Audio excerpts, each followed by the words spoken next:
So let's get started.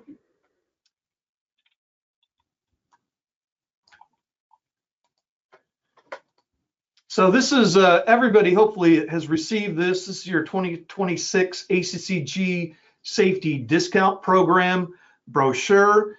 And what we're going to do today is really just kind of go through that. So if you're very familiar with this, or you know how this works, it's going to be similar to what we've done previously, but we'll try and give you insights that the brochure might not give you. So this is a very, very important page, and ACCG does a fantastic job of putting this brochure together every time, and they make it very, very user-friendly and simple for you.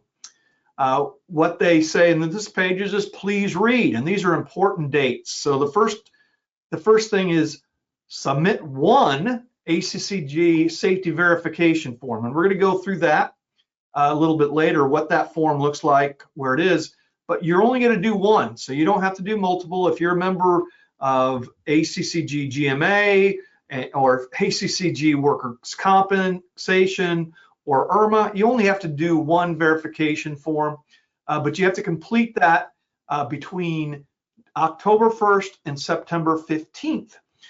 Would like to have that. So if we're going to talk about dates, and what I would suggest you do, if you have any type of calendar system, I would mark that on your calendar. Put that first date, October 1st, get the verification form into ACCG is a great thing. The next thing is the LGRMS training requirements. We'll talk about this more, but before I get too repetitively, basically have one regional training requirement. You're supposed to attend a regional training course, and that LGRMS provides, and I'm going to provide that, how you find that information out, where you get that information from. But there's an alternative. If you're not able to travel or make that course, you can attend a 3.5-hour online crisis coordinator program.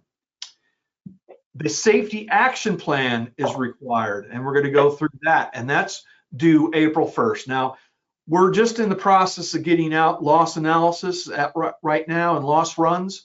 So I'll probably give you a little extension on that. So maybe the first week of April, but please get that to me as soon as you can.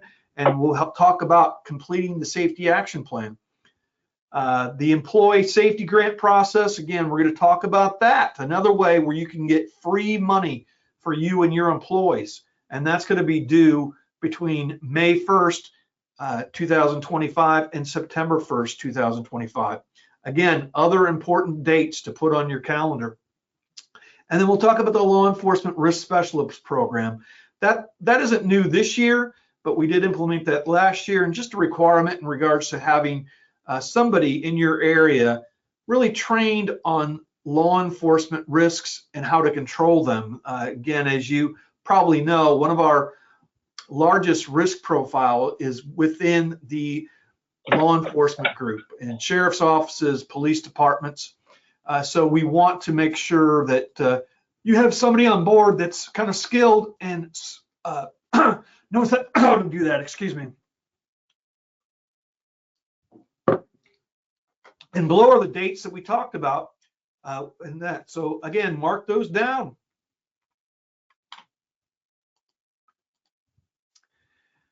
This is ACCG's website for their program, and this is the workers' compensation page under safety discount. If you go into the www.accg.org insurance and then the discount, it'll take you to this particular page, and it's all kinds of fantastic documents. It's very well set up.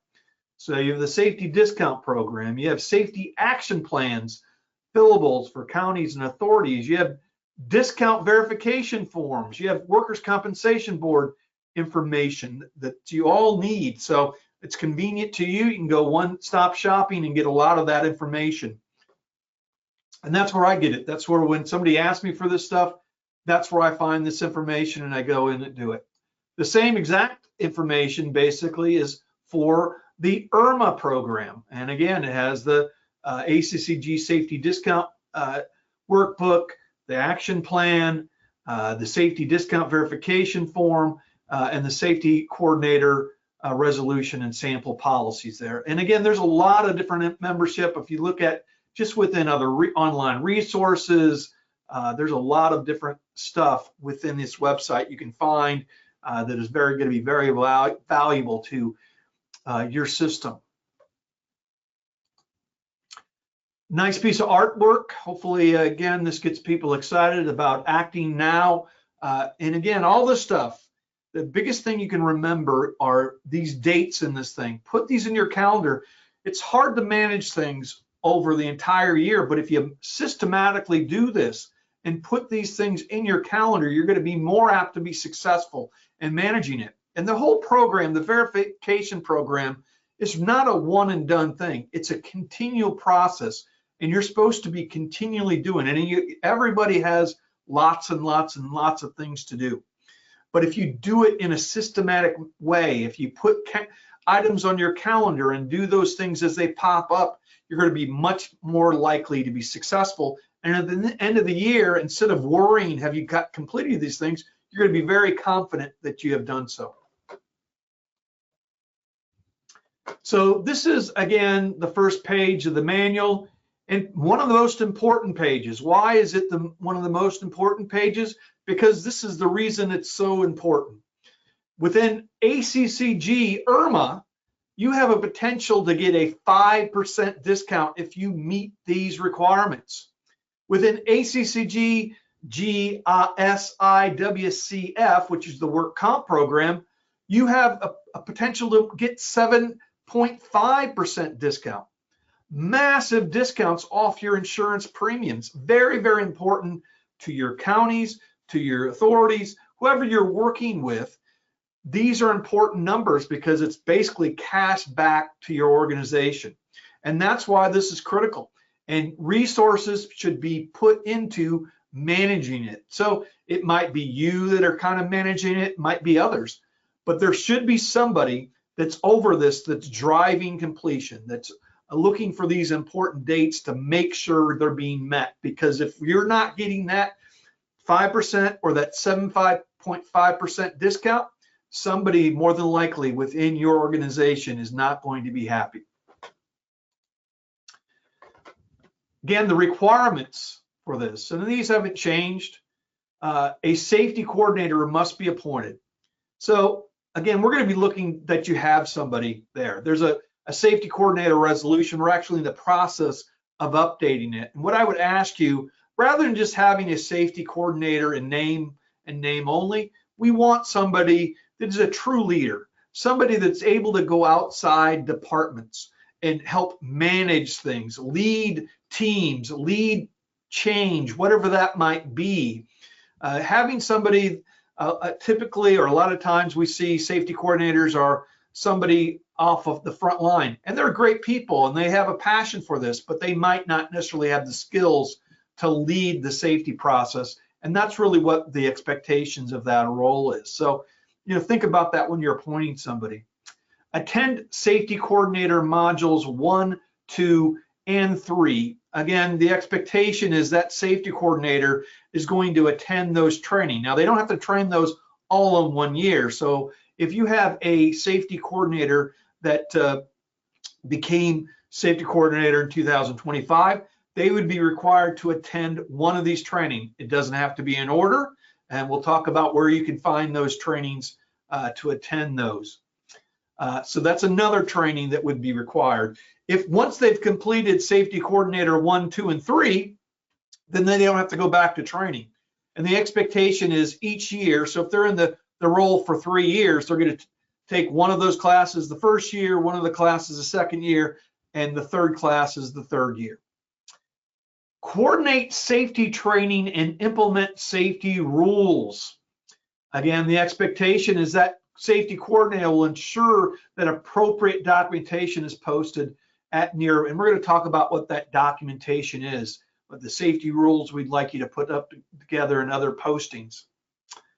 Coordinate safety inspections. Again, the expectation from my perspective is about twice a year that you're going to do these safety inspections. but from my perspective, in order to make it more valuable for your organization, I would suggest doing them on a quarterly basis at the least. And you can put this together as a team. You can have multiple people going out inspecting other departments or inspecting their own departments. Create customized checklists based on hazards that might have found in the department in the previous case, or maybe things they should be checking to prevent incidents that have occurred in the past. Those are all good ways to do that from a best practice. Coordinate departmental quarterly safety meetings. Now, the expectation is here, everyone in your organization is going to get together on a quarterly basis. Doesn't have to be all at once, but maybe departmentally you get everybody together in the different departments, and they're going to sit down and they're going to have some discussion about safety. You can use our share document, which we'll talk about a little bit later, to provide that information. You can just talk about incidents that have occurred in your area. You can talk about anything to help reduce risk in that particular department. But we want to see that documented. We want to see the date, the subject, and all the people that attended in that. And that's part of that verification process. And then coordinate quarterly safety committee meetings. Now, this expectation is you're going to have a safety committee, and they're going to meet on a quarterly basis, and they're going to review incidents and accidents that have occurred within that previous. And again, not just say, hey, this happened, but hey, what are we doing to control this? Have we done something to prevent this from happening in the future? Really look at the root causes of these things and look and make sure that we're taking appropriate actions to prevent these from happening in the future. Again, a really great page from my perspective. You should go take this page and put this on your calendar. So it has it by quarter, what you should be doing. It starts with November of 2024, because that's when the period starts, or the policy year starts on this. You should be going from October, November, December. You should have on somewhere in that 3 months, you should conduct quarterly safety committee meetings to review accidents. You should have direct quarterly departmental safety meetings. Again, that's for all departments, providing that training and documenting, and then continue to work the existing safety action plan. So within January, February, March of 2025, which is this quarter, conduct quarterly safety committee meetings to review accidents, as we talked about before, the safety meetings with departments, coordinate safety inspections with LGRMS risk consultants. Again, you can do that with us or just coordinate that with yourself. Go through your departments and inspect those. And we can help you develop checklists. We have that, other things to help you provide that, conduct those inspections.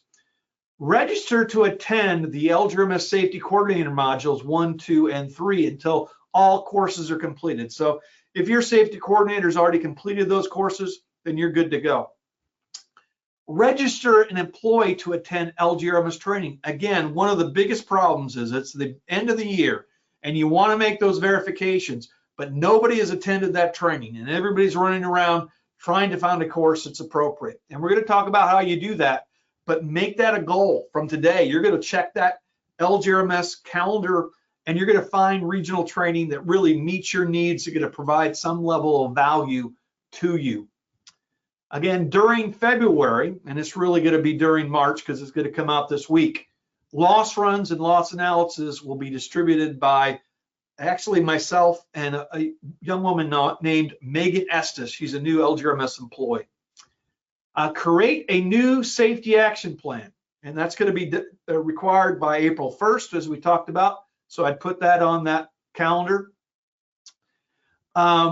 And we'll talk about that process a little bit later. In April, again, conduct the quarterly safety meetings, direct the safety, do the training with your departments, attend safety or LGRMS safety coordinator training course. Again, we talked about that if it's necessary. Ensure employees participate in LGRMS regional training. We talked about that. Again, deadline. April 1st, 2025, you have to send me your action plan. Again, I'm going to give you a little bit of break on that because I'm getting the loss runs and loss analysis out. But try and get it to me within the first week of April.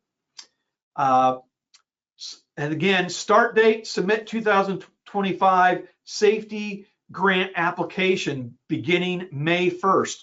Again, get that grant to me. We're going to talk about that grant, but put that on your calendar. Get that done. Don't leave free money on the table. If you qualified for last year's verification or discount, then you are eligible basically to get, without any work, to get that grant. All you have to do is fill out that application. Again, in July, August, and September of 2025, basically kind of the same things as we talked about previously. Again, the expectation is, though, if you look at, you're going to participate in the review that LGRMS comes in, they'll visit you at that point in time and conduct an audit review of your documentation and other things. Again, the deadline, submit your employee safety grant application between May 1st and September 1st. We need to have those applications in at that point in time. And then the other deadline is to get your verification form in between August 1st and September 15th. Put this on your calendar.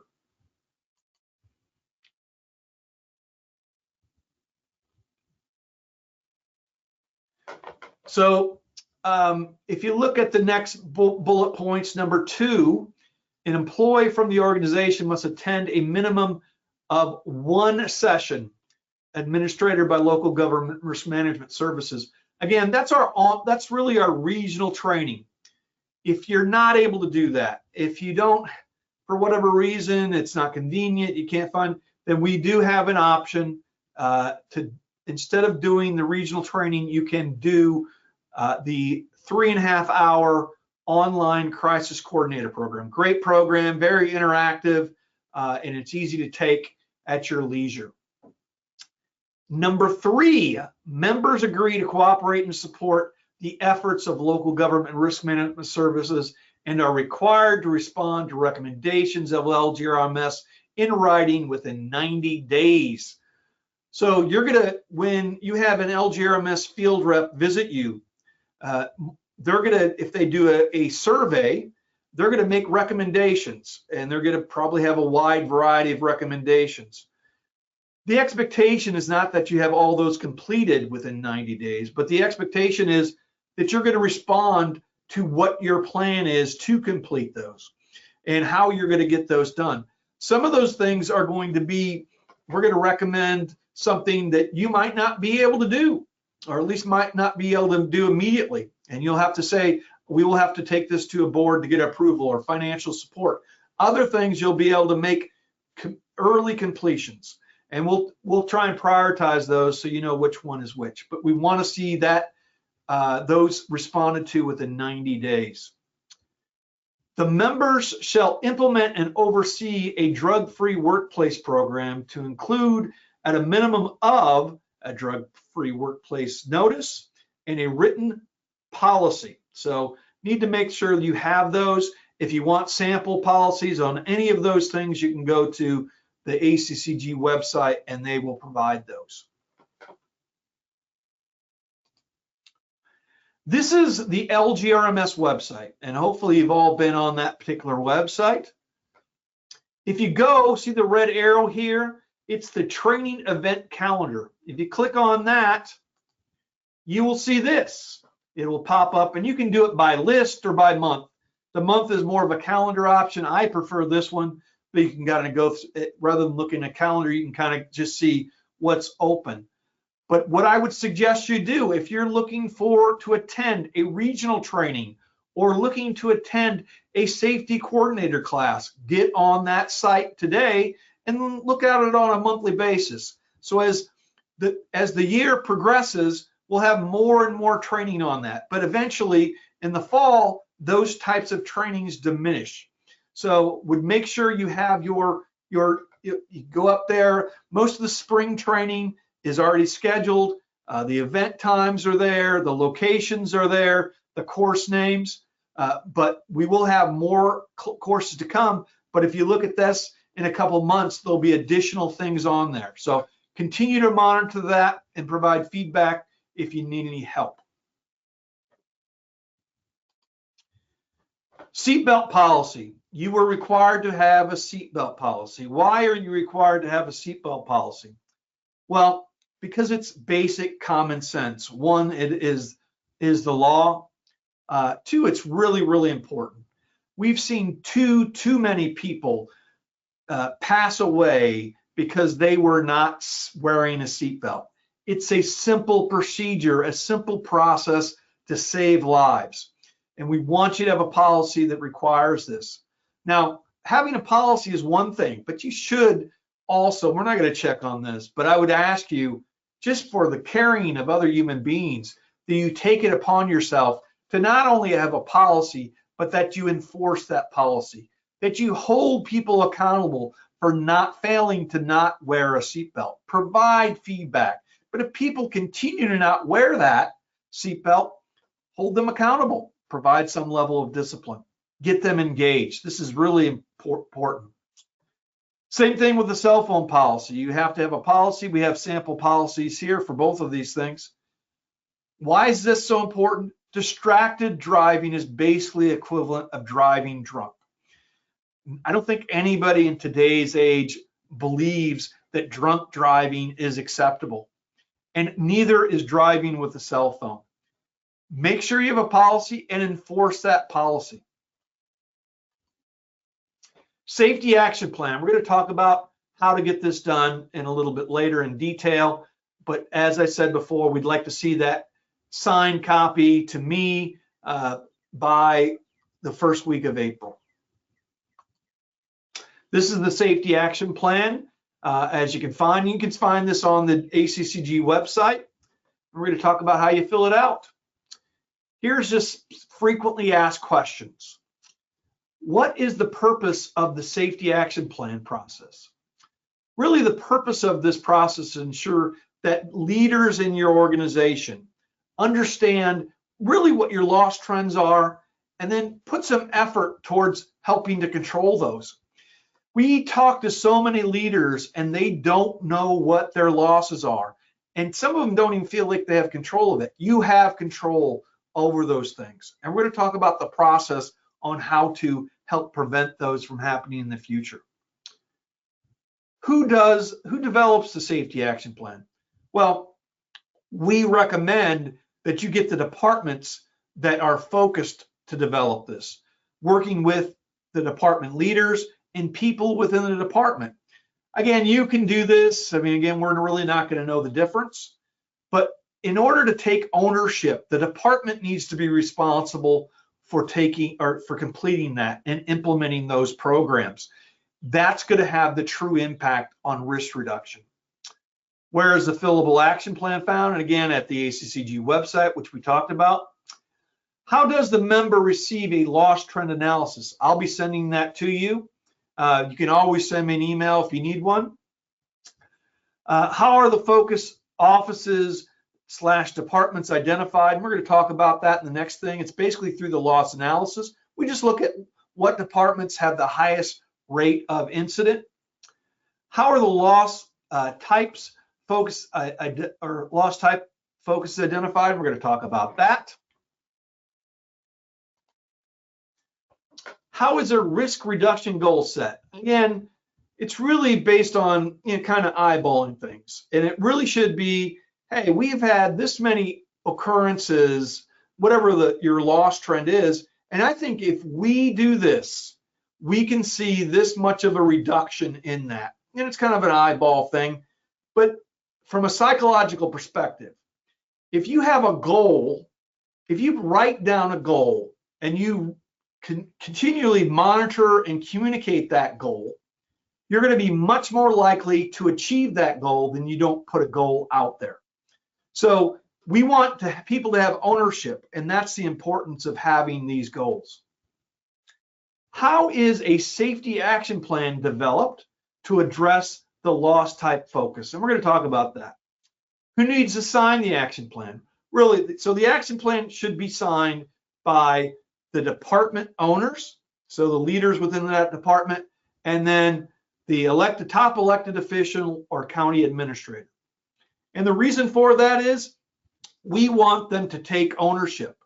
And if they are signing it, they're more than likely going to feel responsible for the implementation of those particular programs.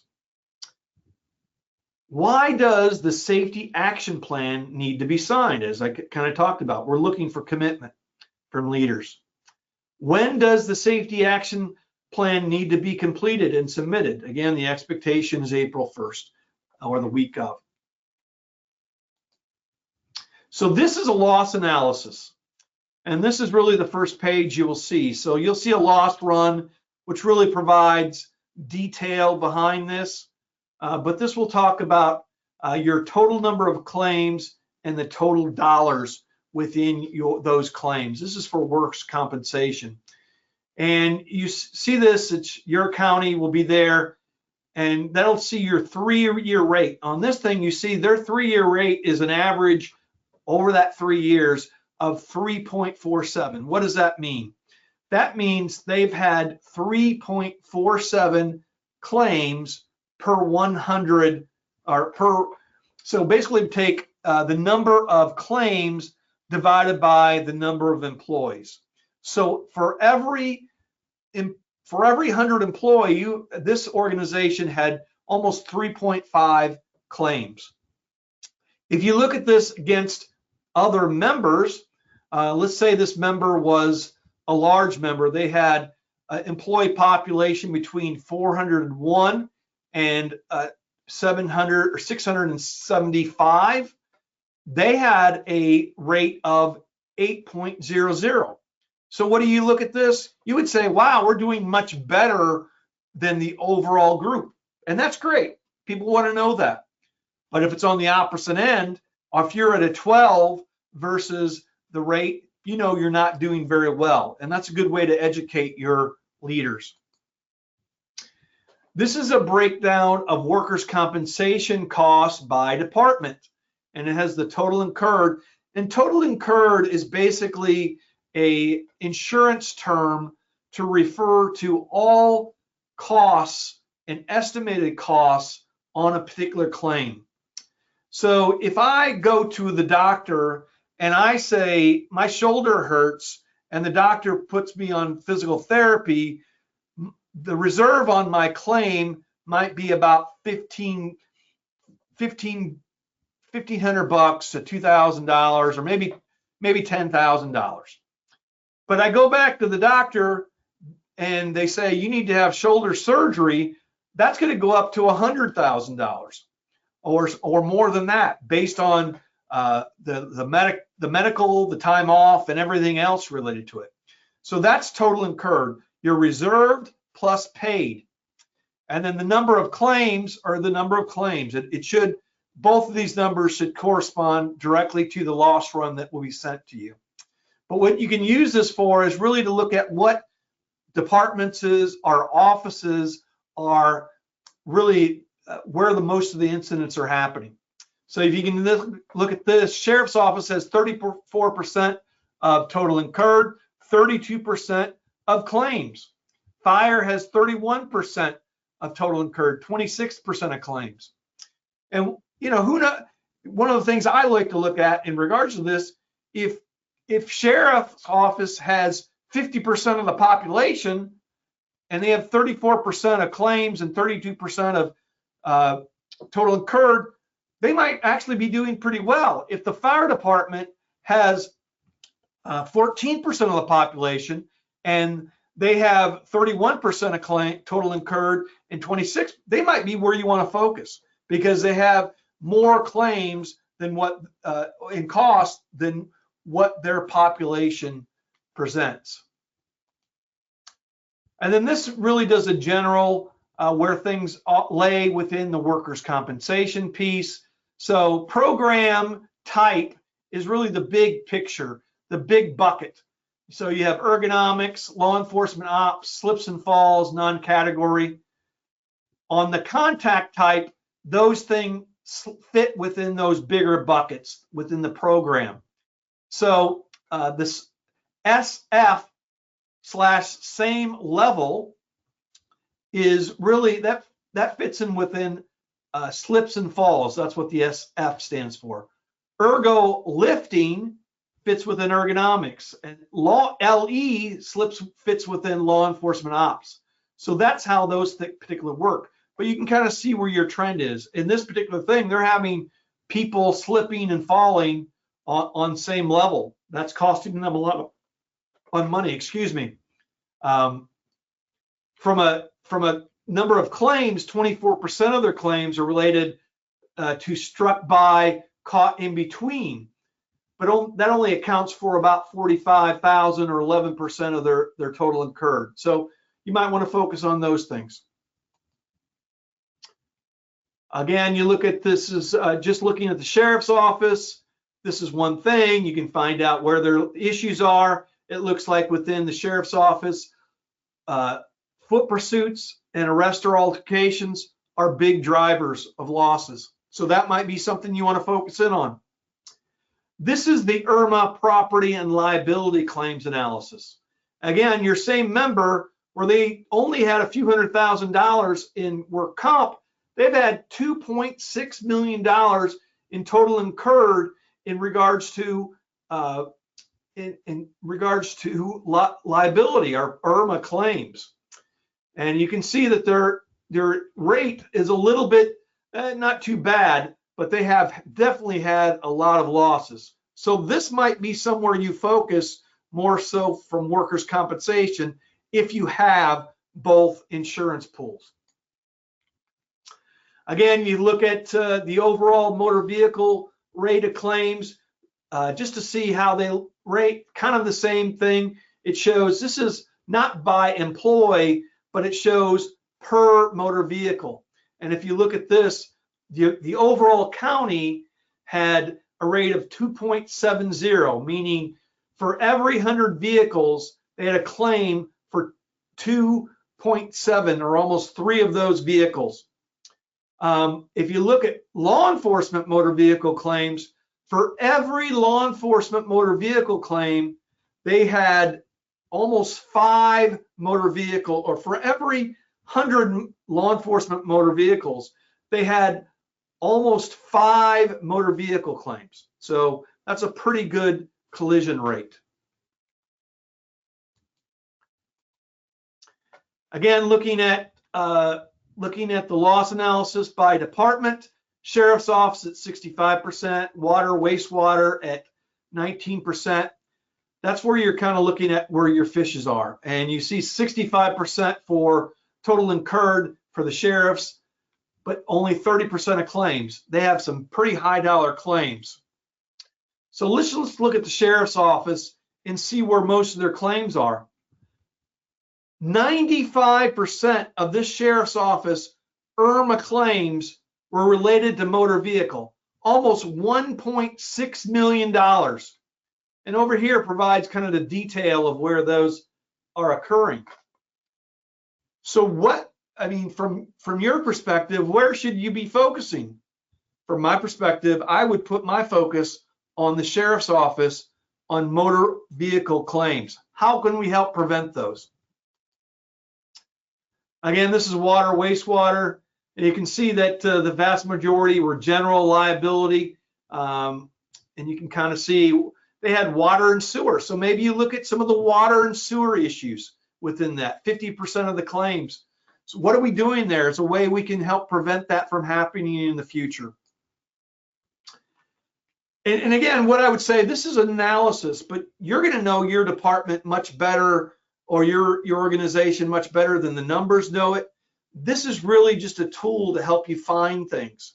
But if you start look at the analysis, and then you look through your loss run and you talk to people and you say, I'm not sure if this is really a true trend. Again, you're able to make this, you're able to do the action plan the way you think it needs to be done. We just want an honest effort to what you're doing and why you're doing it. Again, this is an example of a completed action plan.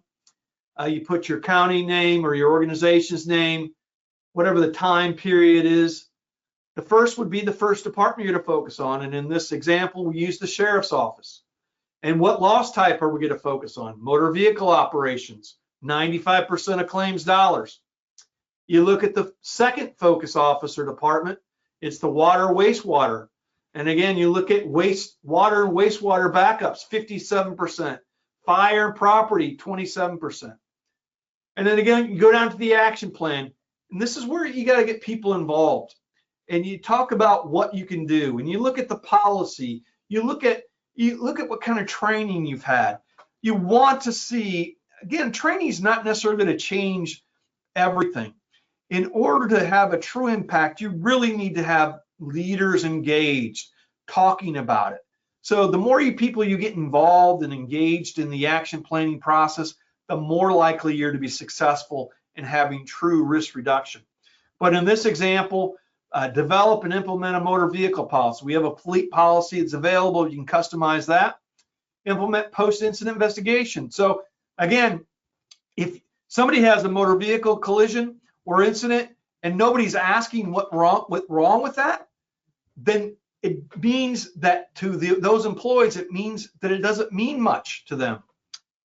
Train all drivers in defensive driving, and we can provide that training. Other people can help provide that training. All good things. Water and wastewater. Again, sewer backups was the big issue. Conduct a scan of all sewer systems and reduce those risks. Again, a simple process. They're going to look at where their issues are, where they're having backup, where they're having backflow from a sewer perspective, and they're going to help reduce those issues. Important to have those signatures. So you're going to have the top elected official and the administrator sign it. That will probably be afterwards. But first, you're going to have the first leader sign it and the second leader. Again, we want to get their commitment. So going back to the manual, the following requirements apply to all members of ACCG's GSIWCF, which is the work comp program. So these are all the posting that you would need on your thing. That's the panel of physicians, the Bill of Rights, all the other policies that we're looking for. The member must have a written return to work policy. And again, you can see a sample there. This is critical to helping to reduce workers' compensation costs. Studies have shown the quicker we get people back to work from a work-related incident, the more likely they are to come back to be productive members of your organization. So having a policy that provides light duty or accommodations is critical to the success of not only helping to reduce the costs of the exposure, but also to that employee so they live a fulfilled life. The safety grant program, again, this is pretty simple. If you've met last year's safety verification and you've gotten the discount, then you're going to be eligible for the grant program. It's pretty much free money.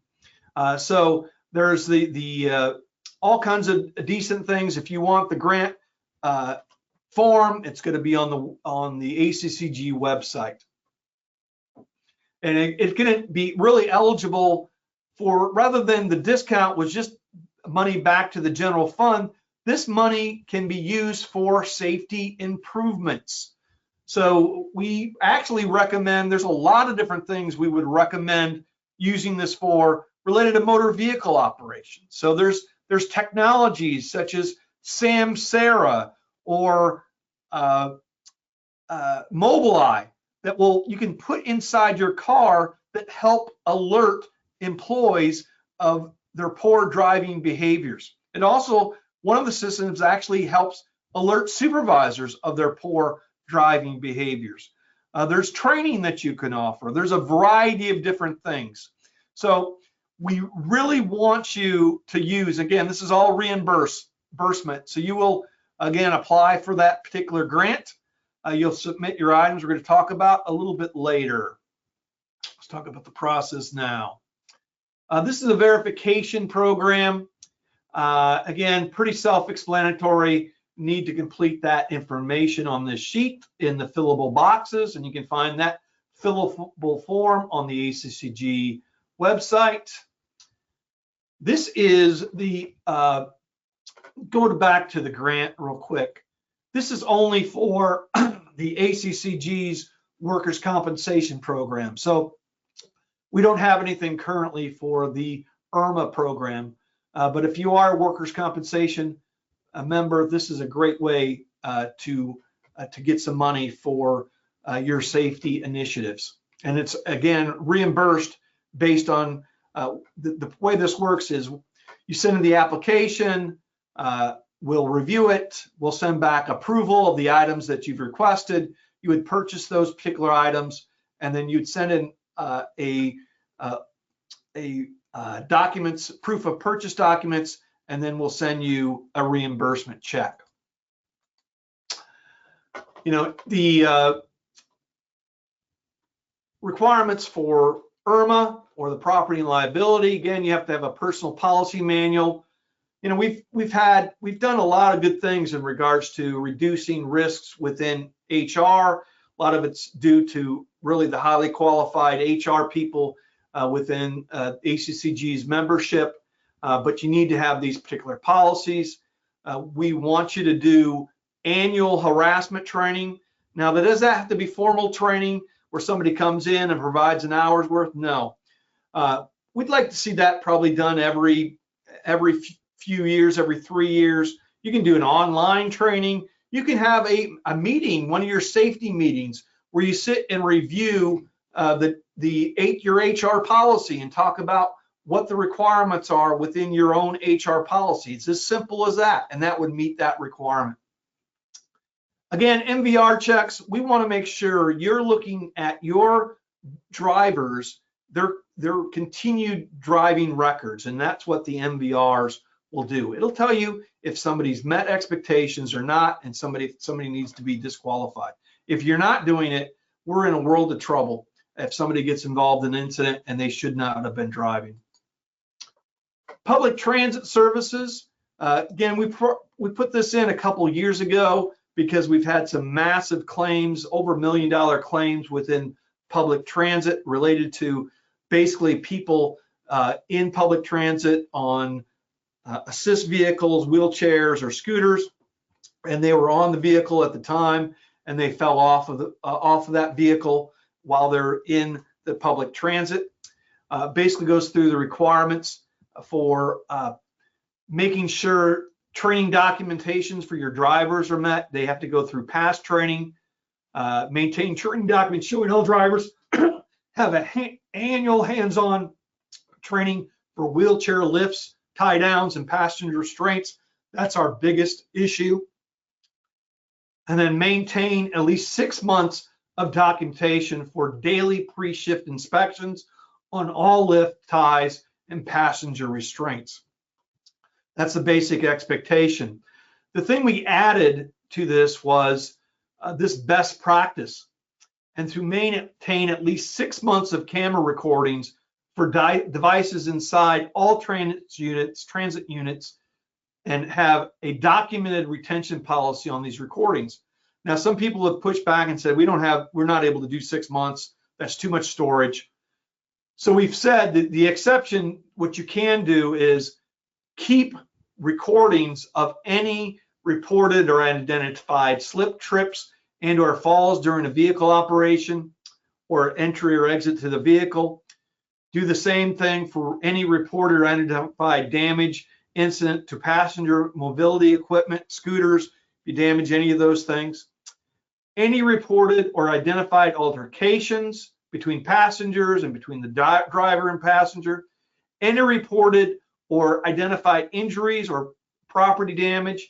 Any reported or identified medical health incidents. Any refusal of the passenger to buckle up or secure mobility. Any failure of passenger restraints, straps, tie downs, or seat belts. After any testing of cause of or documented vehicle deficiencies, any vehicle crashes, collisions, or sudden stops. So we want you to keep a recording of any of those incidents. So the sheriff's office, again, as I said, they are typically have some of our higher losses within the sheriff's office. So we want to make sure there are policies there also. And in this particular case, if they're different from the county, we want hiring termination policy, employee supervision training policy, harassment policy. They can have their own policy. If they do, then we want to see those.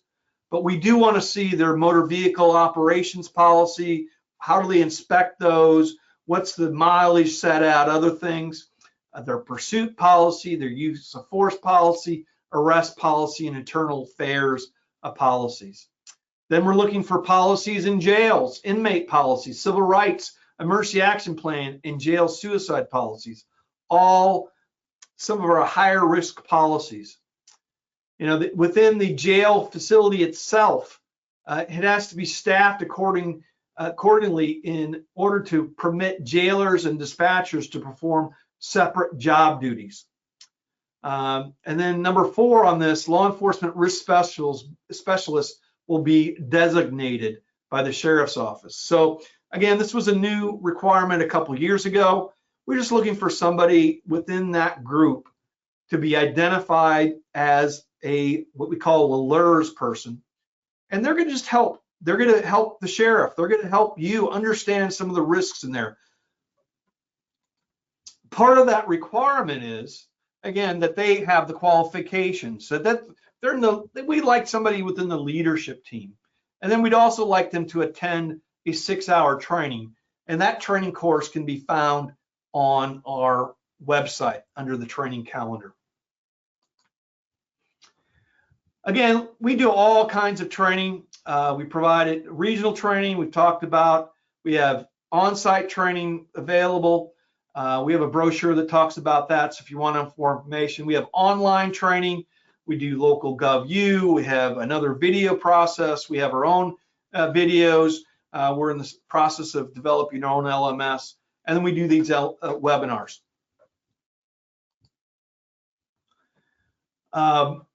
This is the LGRMS field representative regions. As you can see here, it's divided into these 4 quadrants. This is a great reference. It's in your brochure.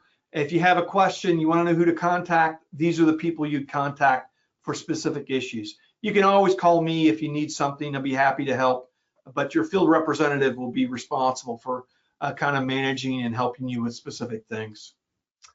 This is the brochure. We're late on time. I'm not going to go through this, but I am going to talk about the safety action plan. Again, it's due no later than the first week of April. Safety discount form, no earlier, so don't send that in earlier than August 1st, but before September 15th. And here's the safety grant program. So the purpose of this program is really to provide financial assistance to members for reducing employee injuries. Again, the expectation is you must be an active member at the time. You must have earned the ACCG safety discount from the previous year, and you must be current in all payments, some pretty basic stuff. How do we determine what you're grant eligible for?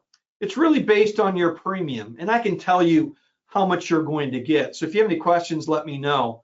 But the expectation is you're going to send that application in, and we'd like to see all purchases made before October 31st, 2025. How do you know your premium? And again, probably the best thing is just that write me an email, and I'll let you know what your premium is, or what your grant amount is. So the requirements, we want you to send in your safety action plan. You should have already had that completed. We'd like to see your grant request really reflect what's in your safety action plan. What's driving it? So if motor vehicle issues are your issue, we'd like to see something you're getting reimbursed for within that. And as I said, there's technology. You can get Samsara. It's a good technology. You can get Mobileye. Those are all good technologies. Please don't hesitate to contact me. If you're getting something that really requires a SOP or a policy, so let's say you're getting trenching equipment. Well, you just want to have trenching equipment. We want to see a policy related to that, because having equipment doesn't mean you're going to use it. Let's say you have an SCBA or something to that effect. We want to make sure you have a policy. How are you using it? Who's using it? Those are the things we're looking for. If you want just general PPE or other things, we're not going to be looking for road cones. We're not going to be looking for that. Other equipment, we're not going to be. But if you're looking for things that have a specialized safety and risk component, we will be looking for an SOP, and we'll let you know within an email. Complete the employee safety grant application, include a copy of the safety plan, include a list of all the items that are expected and their expected costs. You don't have to be very specific. You can say, hey, we want an AED. You don't have to give us the brand. And you don't have to be exact on the cost. You can say, hey, it's about $3,000 or $1,000, whatever it might be. You will be eligible for, no matter what you provide, we'll encourage you to use the full amount you're eligible for, and I'm going to send that to you. Again, we want you to submit those applications between April 1st and July 31st. Again, Megan Estes will be reviewing your application. We'll be sending you a letter. If you need anything back, you'll see an email from her. Distribution of grants, basically it's going to be done on a first come as they come in, as they're approved. And again, we want to see them, everything purchased, proof of purchase documentation before. We highly recommend just ask for those things to be approved before you purchase those, because I don't know what we're going to approve or not. I can't really tell you what's going to be approved. I can tell you we've approved those things in the past, or more than likely, but until it's approved, I'm not going to be able to tell you that. So give me a general idea, then purchase the item, and then wait for the, or after the approval is given, purchase the item and send in your proof of purchase documentation for reimbursement. This is a list of all pre-approved items, and I'm going to send this to you in the email with the webinar link.